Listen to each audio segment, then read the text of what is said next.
hindi ko sinasabing hindi matipid yung Seal 5 ha. Bale, yung claim lang na 1.6 na 1 full charge saka 1 full tank. Medyo hindi ko alam kung paano nila ginawa yun. Siguro puro expressway ang ano nun. Kasi ako talaga I'm using the car as a daily car.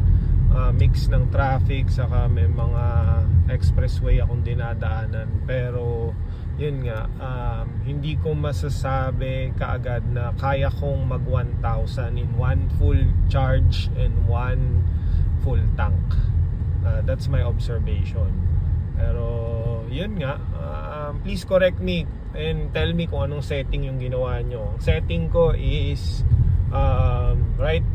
mostly HEV. Okay. Then ano, yun, all the way na yun, HEV. Then ano pala, sorry, Eco. Okay, yun siya.